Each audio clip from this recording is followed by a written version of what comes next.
All right, Mike. First topic we talk about: Blazing Sevens is out of the Kentucky Derby, according to trainer Chad Brown, going to target the Preakness Stakes instead. A move we saw him do quite well with cloud computing and early voting. Won the Preakness with both of those horses. JACE'S Road is the first horse in, so he is officially back in.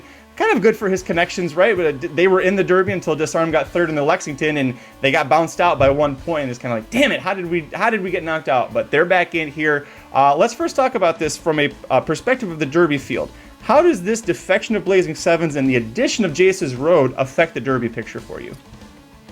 For me, it doesn't really affect it very much. I mean, because the question really is JACE'S Road going to be part of the pace profile? And that's how this race gets affected by this change from a just race perspective. From a betting perspective, I kind of wanted Blazing Sevens in this race because I felt like Blazing Sevens had a chance to take a little bit of money and all of it was dead in my mind. So I liked the idea of Blazing Sevens in here because it's a horse I was never going to play that I thought might get bet a little bit. And JACE'S Road, I don't think is going to get bet very much. I have no interest in playing the horse. So it's really, to me now, how does this affect that early pace? What do we see? Does JACE'S Road decide to go because it's the one Brad Cox that really has that early speed where if you decide I want to be up front, this is the Brad Cox horse that could do it? Yeah, I think you nailed it right there. For me, this impacts it because we're going to get more of I'll say an honest pace. I think this lessens the chance significantly of any horse going gate to wire. I don't think any of us are thinking JACE'S Road is really a gate-to-wire type horse. We saw in the past that he is absolutely no good when it comes to a wet surface, right? He was 8th in the Street Sense that was sloppy, that Two Phils won last year, and then also he was a well-beaten 5th in the Southwest when Arabian Night won that in the slop. He looked all right in the Louisiana Derby. You know, he managed to hang on for 3rd, but wasn't anywhere close. He did win the Gunrunner Stakes, so you know, kind of that fairgrounds form still looking very strong coming to the Derby, but you know, the fact that he really wasn't involved in the pace perspective when it was wet and just wasn't hanging around at mile and 3/16, we're not expecting him to hold on and be there for the Derby when they get to the quarter pole, say. But I think that he will set it up for horses who are coming from off the pace a little bit. You know, if you have an Angel of Empire, a Forte, a Tapit Trice that need pace to chase and to close into, I think this sets up well for him. Conversely, if you were a big fan of Dermisota Gake being able to go gate to wire, I don't know. You're going to have to hope that, you know, based off of the draw and everything, that maybe he draws inside JACE'S Road, or, you know, maybe the horse, he has shown that he can relax a little bit. But is JACE'S Road, you think, you know, forgetting the post for a second, do you think JACE'S Road is now your most likely horse that's leading going into that first turn? No, I don't. I mean, I'm not even sure JACE'S Road is going to be part of the pace, right? I mean, and Aaron brings it up here. He didn't challenge Kingsbarn in the Louisiana Derby. I know a couple other people brought it up as well here. You know, Chris brings it up. If JACE'S Road wasn't fast enough to push the pace, how much will he do in the Derby? I kind of agree with that sentiment. The only time JACE'S Road has been on the lead was a 24:48 half. That's going to be slower than what they go in the Derby here. So I don't.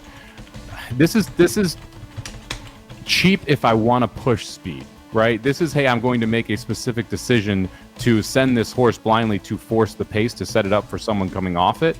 And you only do that if you're Brad Cox. And then the question is, do you really want to rabbit in the Derby? Like, I don't necessarily think that's what they think of JACE'S Road. So if you're not putting him in there to be a rabbit, then to me, he probably doesn't push the pace. He probably sits 4th or 5th and is completely irrelevant to the Derby. So I'll bring up those are a great question, by the way, from Aaron and everybody bringing that up. I'll bring up the replay for the Louisiana Derby. And it's maddening when you watch JACE'S Road in the 11 post and then Flavien Prat on Kingsbarn in the 6. How many times is Prat, see, Kingsbarn is on the lead. How many times is Prat going to look over and go, are you coming? Are you coming? Are you coming? Like, what, nobody's there? Okay, nobody at the inside. JACE'S Road, you're right there. Are you going to take it? Are you going to take it? Like, and Flo's looking back at Prat going, no, you take it. It's like they were just, you know, just dicking around up there on the lead and nobody seemed to. At the one point, he's got his head in front. And Flo goes, no, I'm going to pull back a little bit. And you can tell that JACE'S Road has more natural early speed just by watching that break than Kingsbarn does. It's just that they made the decision not to send him there that day. And I think it's moronic, the fact that JACE'S Road didn't clear and go to the lead there in that first turn, especially considering the pace they were going. The race was over. But without either of these horses being asking, you can see JACE'S Road go by. Like you said, he was a half length ahead of him by the time of the turn. If you just ask the horse a little bit, you easily clear that field. So we'll see. I mean, again, it's a question. Do we change tactics for the Derby? Do we just tell Flo, go get the lead? Which I don't think would be a terrible idea if you're the ownership group or the trainer here. However, that doesn't mean it's going to happen. And like I said, the only time that he has been in the lead in any race at the half-mile point, they went 24:48. So I'm not sure that he's actually a pace factor unless the connections decide I want him to definitely be a pace factor, and that's something we'll have to kind of figure out in purse over the next 2 weeks.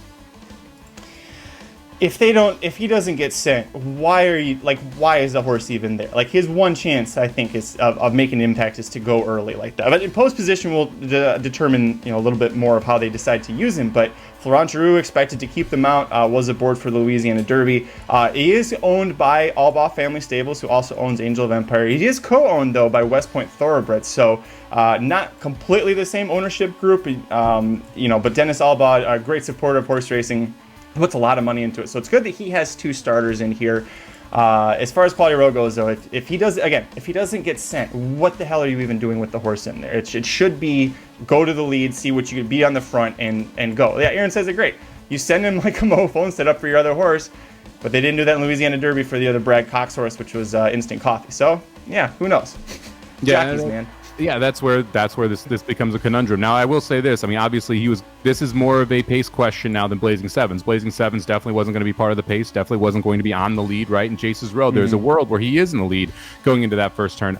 I still have a feeling it will not be Jace's Road, but we'll see what happens as this kind of plays out. I'm still kind of looking through all the past performances and trying to figure out who I even think is going to be in the lead going into that first turn, which is kind of a conundrum in and of itself. Generally, at this point, we have a pretty good idea of who the pace of the race is going to be. And I am a firm believer it's not Kingsbarns. I don't think it's going to be Kingsbarns. I know a lot of people have said that, and I strongly disagree with the fact that he's going to be the leader going into the first turn. And so you kind of scroll through here, and it's like, I'm just not sure. To me, and this is the other interesting part to me, and this is the most interesting part of this Blazing Sevens Jace's Road thing. We're getting closer to horses I care about getting into the Derby. That, to me, is the most interesting part about this, because Skinner is sitting there, Cyclone Mischief is sitting there, further down the board, Mandarin Hero is sitting there. We're getting closer to those type of horses making it into the gate, and that they all matter to me if you're actually talking about it, about who can affect the end of the race much more than these 2 horses. I think the post draw might actually determine, because you bring up a great point. There's no like super sprinter types that seem to be in this race right now. That post draw is going to matter, because if you have between Kingsbarn, I'll just throw out 3 names: Kingsbarn, Jace's Road, and Dermisota Gake, and verifying, throw him in as well. If you have those 4 horses and 3 of them draw outside post 10 and 1 is like post 4, that's the horse you would think is going to go as long as he gets a clean break, because he'll have that inside trip. So yeah, it's pretty interesting. As far as Blazing Sevens goes, we don't know the Preakness field, but it looks like there's a lot of good horses aiming for that race. Does Blazing Sevens has any chance in the Preakness? I haven't liked how he's developed as a 3-year-old. No, if it's over 7 furlongs, Blazing Sevens shouldn't be in the race. It's maybe something to the Pat Day Mile. Yeah, we're going to agree on that one. Lots of great comments in the chat. RacingDudes.com is your home for the best free picks for every race, every track across the country. We're ramping up for the 2023 Kentucky Derby, and we want you to join us in the fun. Subscribe to Racing Dudes YouTube channel and click the notification bell so you never miss a single video. Want to make money betting horses? Bet with the Racing Dudes.